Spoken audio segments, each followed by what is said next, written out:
ဒီနေ့ blog ကတော့ကျွန်တော်တို့ဖျားသုံးစုမျိုးရဲ့တောနက်တွေကပြုတ်ဝဲကူတွေကိုကျွန်တော်တို့လေ့လာမှာဖြစ်ပါတယ်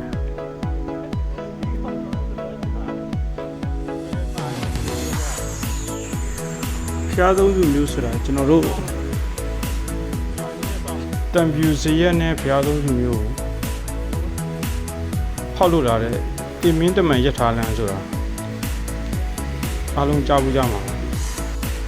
အဲ့ဒီရထားလမ်းဖောက်တဲ့အချိန်မှာကျွန်တော်တို့ချွတ်တဲ့ဂျပန်ကချွတ်တဲ့ဆွဲပြီးတော့ခေါ်သွားတဲ့လူတွေရောစစ်တုပ်ပန်းတွေရောရောက်သုံးလေးလောက်ကအဲ့ဒီတင်မင်းတမန်ရထားလမ်းအတွင်းမှာတည်ဆုံးသွားကြတယ်တမိုင်းစပီတွေရရှိခဲ့ပါတယ်ရှေ့ကကုံမိခဲ့တဲ့လူကြီးတွေရဲ့ပါဇက်ပြောရာဇဝင်တွေရတော့ကျွန်တော်တို့တင်မင်းတမရထားလမ်းကိုဖောက်ခဲ့တာနှစ်လမ်းဖြစ်ပါတယ်တစ်လမ်းကတော့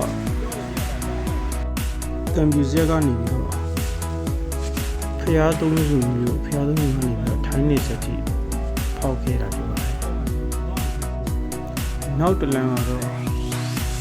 ပြုတ်ဝတ်ထားတယ်ပြီးတော့ကျွန်တော်တို့အဲ့ဒီ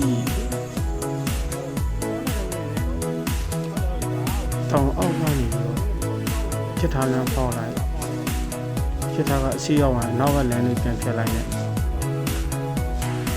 ရထားတွေကိုဘူကြီးတွေလည်းပြန်သွားပြီးတော့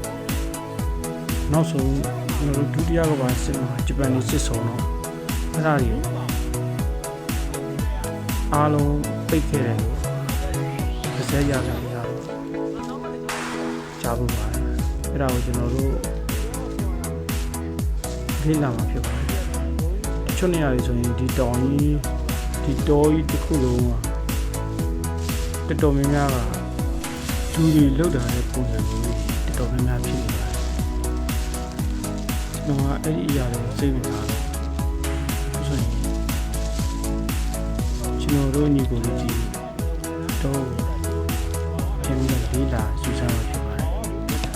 ဘာဝလဲဘာဝလဲဒါရိုက်တာအပေါ်လေးတော့ငန်းကြောင်းပြန်လို့ဟောပါတယ်စက်ကလည်းပိုက်တာမဟုတ်ဖွင့်တာဖွင့်ဘယ်ကလဲဖွင့်ရမနေလို့ရှိဖွင့်တာပြအောင်ကြောက်တက်ချက်နေတိုင်းဟုတ်လားလာလေ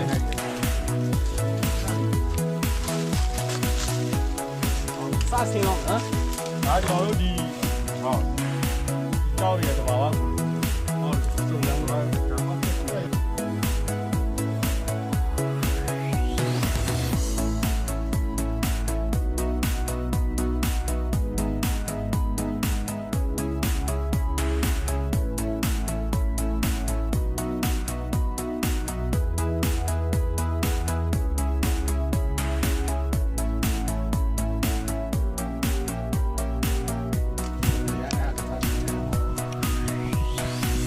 ဒီရရည်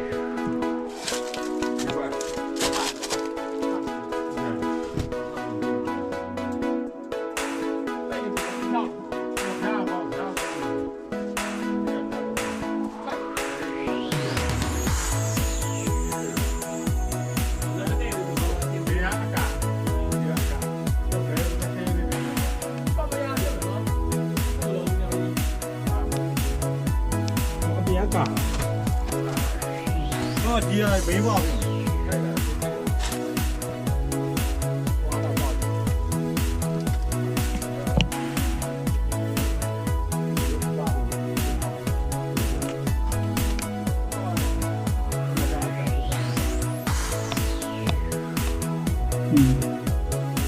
ဒီကောင်လေးနဲ့ကျဲ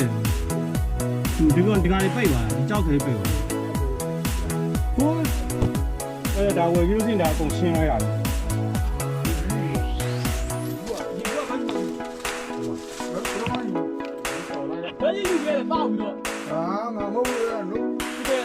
ဘလို့ဦးတယ်မတော့ကိုင်းမကြည့်တယ်ကိုတဲ့ပူလာလို့ဟာလို့